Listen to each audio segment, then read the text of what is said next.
ఇంకెన్నాళ్ళు రెంటింట్లో ఉంటాం? సొంత ఇంటి కలను నెరవేర్చుకుందాం.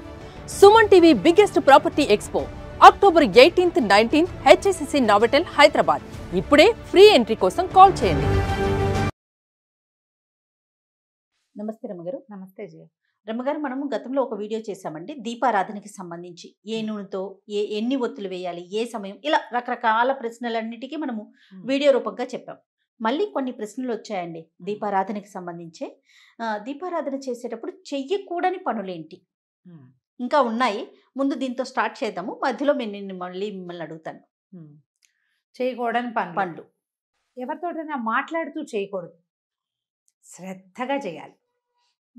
ఏదైనా శ్లోకమో స్తోత్రమో భగవన్నామ సంకీర్తనం దేవుడి పాటలు వింటూ చేయొచ్చు. ఒకవేళ మనకు ఆ శ్లోకాలు రావనుకో, మనం ఏదో కౌసల్య సుప్రజారామో ఏదో పెట్టుకుంటాం పక్కన.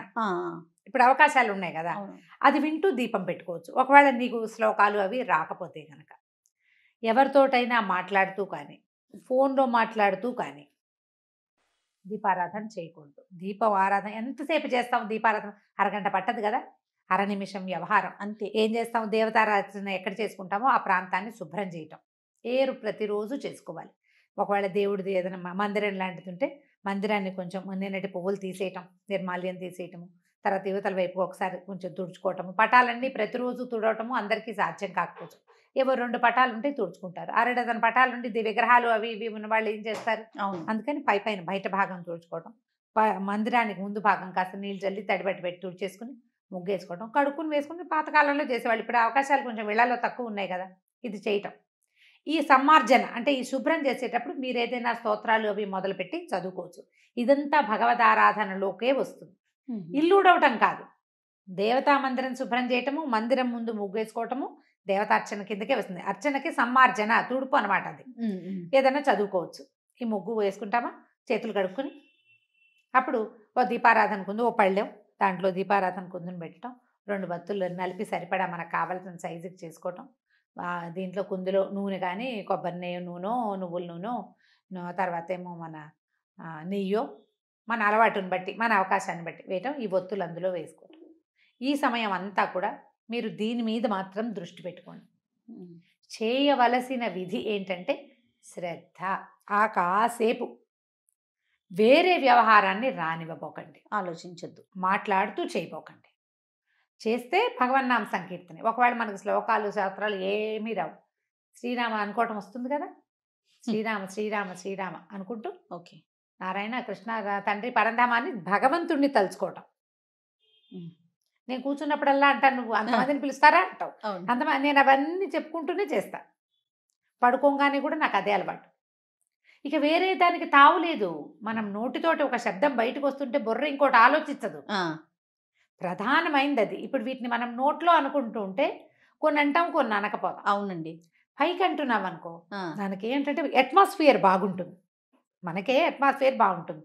ఇవన్నీ చేయలేము అనుకుంటే చక్కగా ఏ ఫోనో ఏ టేప్ రికార్డరో మనకి సిస్టమ్ ఉంటే అదో ఆన్ చేసుకుని అందులోంచి గోవిందనామాలు కేశవనామాలు ఏవో వినపడుతూ ఉంటాయి, అవి ఆన్ చేసుకుని ఈ పని చేసుకోండి. శ్రద్ధ చాలా ముఖ్యం. నువ్వు ఎన్ని దీపాలు పెట్టావు, ఎంత నెయ్యి పూసావు, ఏ నెయ్యి కొన్నావు, అవి ఏమీ కాదు, నువ్వు ఎంత శ్రద్ధగా చేసావు అనేది అత్యంత ముఖ్యమైన విషయం. ఓకే. వస్త్రధారణ ఎలా ఉండాలి రమ్మగారు?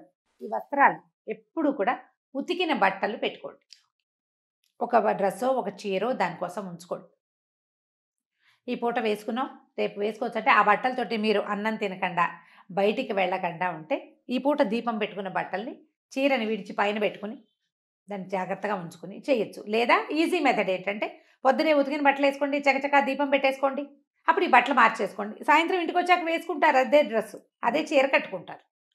ఇలా ప్లాన్ చేసి కానీ ప్రత్యేకించి ఒకటి ఏదైనా ఉంచేసుకుంటే బెటర్ ఏమో కదా, ఉంచుకోగలిగిన అది అక్కడే అదే దేవుడి గది దగ్గర ఎక్కడో పైన మళ్ళీ ముట్టుకోకుండా, మళ్ళీ అల్మార్లో అన్ని బట్టల్లో కలిపేసేసుకోకుండా ఇట్లా ఉంచుకుంటే బాగుంటుంది. పాతకాలపు మడి పద్ధతి, ఆర్థడాక్స్ విధానం అనమాట. అదే ఇప్పుడు మేము దసరాలకు పట్టుకు మామూలు రోజుల్లో మడి గిడి నాకు కూడా ఏముండదు, మీలాగానే చేస్తాను నేను. దసరా 10 రోజులు, శరన్నవరాత్రి వసంత నవరాత్రులు 10 రోజులు, ఏదైనా ఒక నియమం పెట్టుకుంటే, వరలక్ష్మి వ్రతం శ్రావణ మాసంలో నా మడిచీర ప్రత్యేకంగా ఉంటుంది. నేను ఆ మడిచీరే కట్టుకుంటాను. దాంతో మంచినీళ్ళు కూడా తాగను.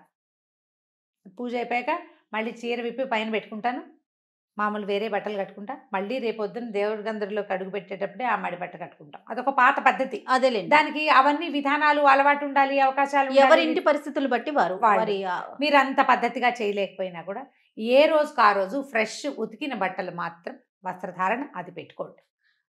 అండ్ ప్రాపర్గా అరకొర బట్టలతోటి దేవతార్చనకి కూర్చోకూడదు, తడి బట్టలతోటి కూర్చోకూడదు.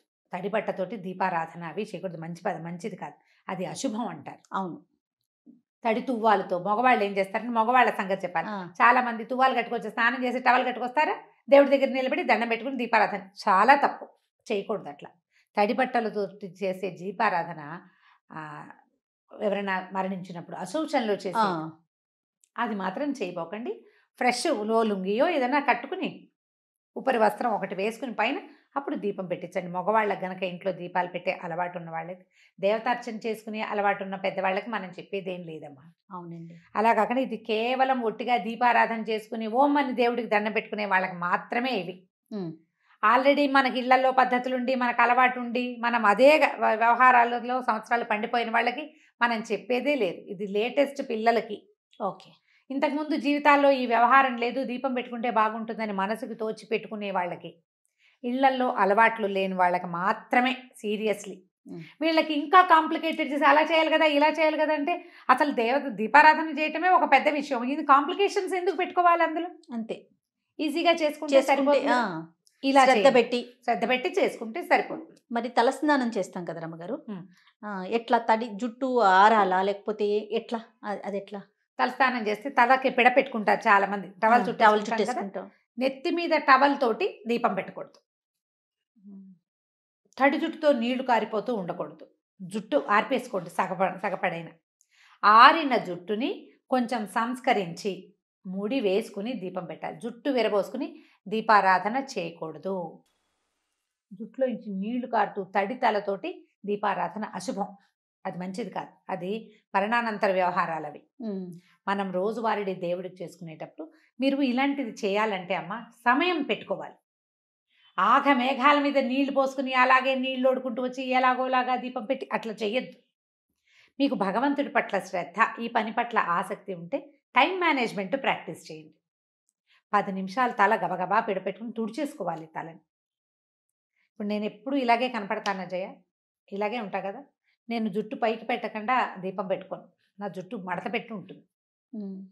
అందుకనే కొసలు మెలికలు తిరిగిపోయి ఉంటాయి. ఎప్పుడు అంటావా నువ్వు? ఎందుకు అంటే నేను స్నానం చేస్తే తల పైకి మడుచుకుని, నాకు కొసలు కిందకుండి దీపం పెట్టే పద్ధతి లేదు మా ఇళ్లలో. పైకి పెట్టాల్సిందే. పూజ చేసుకున్నా, ఏ పూజ చేసుకున్నా ప్రతిసారి నేను అదే చేస్తా.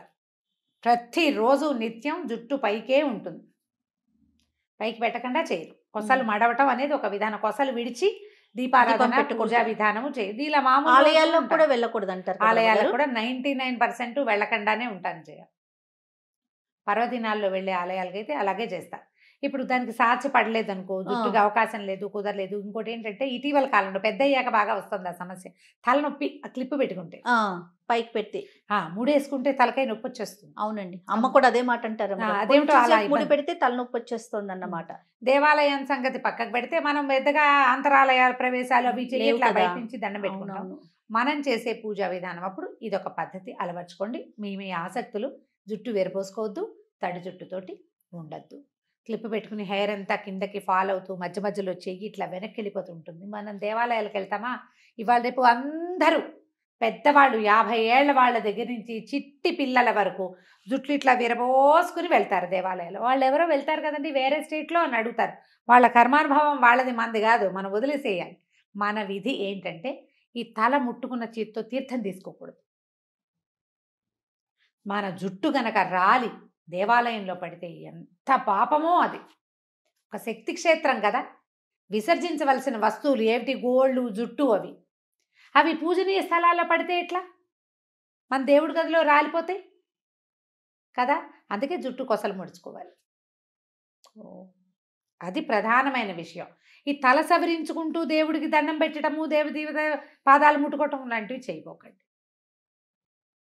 తలకు చక్కగా టైట్గా క్లిప్ పెట్టుకోండి, 2 అల్లికలు అల్లి ఒక మూడేసుకోండి. సంస్కృత కేశాలు, అసంస్కృత కేశపాసాలతో పూజ చేయకూడదు. అంటే తలకాయ దూకోకుండా చిందరవందరగా తడి పొడిగా అట్లా ఉండకూడదు. కాస్త ఒకసారి పైపైన కొంచెం అట్లా దువ్వి కొద్దిగా చిన్న క్లిప్ పెట్టుకోవటమో, లేదా కాస్త 2 అల్లికలు అల్లి కాస్త మడిచి పెట్టుకోవటమో చేసి దీపం పెట్టుకోండి. తర్వాత తీసేద్దాం, ఏముంది, అది ఎంతసేపు పడుతుంది. ఇది జ్ఞాపకం పెట్టుకోండి. అవకాశం ఉంటే చేయండి అమ్మా. ఇప్పుడు ఇందులో ఏంటంటే నేను 2 విషయాలు చెప్తా చేయండి. ఇవాళ రేపు ఎవరి ప్రయారిటీస్ వాళ్ళవి, ఎవరు ఎవరిని జడ్జి చేయకూడదు. ఈ 2 మన స్లోగన్స్. మన జీవితం ఇలాగే వెళ్తోంది. ఇప్పుడు పెద్దవాళ్ళు, మీ ఇంట్లో పెద్దవాళ్ళు ఉండి వాళ్ళకి ఈ విధానాలు ఉంటాయి, చెయ్యండి. వాళ్ళని గౌరవించండి. వారిని గౌరవించకుండా వాళ్ళ మనోభావాలు, భగవత్ సంబంధమైన మనోభావాలు దెబ్బతింటూ మీరు ఏది చేసినా ఫలించదమ్మా. ఎప్పుడు వాళ్ళు మిమ్మల్ని ఏదో ఒకటి అనుకుంటూ ఉంటారు. ఎందుకు వచ్చింది? పాజిటివ్ ఎనర్జీ లేదు చూడండి. వాళ్ళకి నచ్చేలా చేయండి. మీరే ఉన్నారు, మీకేదో బాగా చేసుకోవాలని ఉంది, ఏదైనా ఒక మంచి మాట ఒకరిని ఫాలో అయ్యి ఆ ఫాలో అయిన ప్రకారం చేయండి. దాంట్లో నుంచి బయటికి వెళ్ళద్దు. నియమం గనక పెట్టుకుని పనిచేస్తే ఎంత అద్భుతమైన ఫలితం ఇస్తుందో నియమం. నియమం ఇచ్చిన ఫలితం తపస్సు ఇస్తుంది. తపస్సు చేసిన వాళ్ళకి ఎట్లాంటి ఫలితాలు లభిస్తాయో నియమబద్ధంగా ఉండే వాళ్ళకి అలాంటి ఫలితం లభిస్తుంది. మీరు ఏ స్విచ్ వేస్తే ఏ లైట్ వెలగాలో మన ఇంట్లో తెలిసినట్టుగా మన జీవితంలో కరెక్ట్గా మనకి తెలుస్తుంది నియమం వల్ల. మీరు పెట్టుకోండి, వాటిని దాటకండి. అందులో ఇలాంటివి కొన్నిటిని భాగం చేసుకోండి. భగవత్ సంబంధమైన వ్యవహారాలని ఇలాగే చేయాలి అని పెట్టుకోండి. దీంట్లో కఠోరమైనవి చెయ్యలేనివి పెట్టుకోవద్దు. సులువైనవి మానకుండా ఉండగలిగేవి తీసుకోండి. అది దానికోసం తాపత్రయపడద్దు. భగవంతుడు ఎంత సులువైన నియమానికైనా లొంగుతాడు. ఆయనకు కావాల్సింది ఏమిటి? శ్రద్ధ, అంతే. అదే కావాలి. ఆ శ్రద్ధ ఆయనకి ఎంత అవసరమో మన జీవితానికి అంత అవసరం. ఇళ్లలో పెద్దవాళ్ళు ఉంటే ఖచ్చితంగా వారిని ఇప్పుడు ఈ వ్యవహారంలోని మళ్ళీ ఇంకొకసారి చెప్తున్నాను, దేవాలయాలకి పిల్లలకి జుట్లు విరబోసి తీసుకెళ్ళద్దు. దేవాలయాలు మన సౌందర్య ప్రదర్శన క్షేత్రాలు కాదు. ఇంతంత బారుడు జుట్లు ఉన్న వాళ్ళు కూడా జుట్టు విరబోసుకుని గుడికి వెళ్తారు. ఇక్కడేవో పెడతారు 2 క్లిప్పులు, జుట్టు అంతా ఇట్లా కింద ఫాలింగ్గా ఉంటుంది. ప్రయోజనం లభించదమ్మా. జాగ్రత్తగా చేయండి. మనం ఎక్కడికి గుడికి వెళ్ళామంటే ఏంటి, మనం ఒక్క పవర్ స్టేషన్ లోపలికి వెళ్ళి బయటకు వచ్చినట్టు. ఎంత ఎనర్జైజ్ అయిపోవాలి మనం. మన ఎనర్జీని వేళ్లాడేసిన జుట్టు, మనం రాల్చేసిన వెంట్రుకలు లాక్కుపోతే ఎట్లా? అవి తీసుకోకూడదు కదా. ఈ జాగ్రత్త వహించండి. దీపం పెట్టేటప్పుడు కూడా ఇదే విధానాన్ని పాటించండి. ఇంకా అంతే రమ్మగారు, చాలా అద్భుతంగా చెప్పారు. మళ్ళీ ఏమైనా సందేహాలు ఉంటే మళ్ళీ కామెంట్స్ రూపంలో ఉంటే మళ్ళీ మనం ఇంకొక వీడియోలో డిస్కస్ చేద్దాం. సరే, రైట్ రమ్మగారు, నమస్తే. నమస్తే.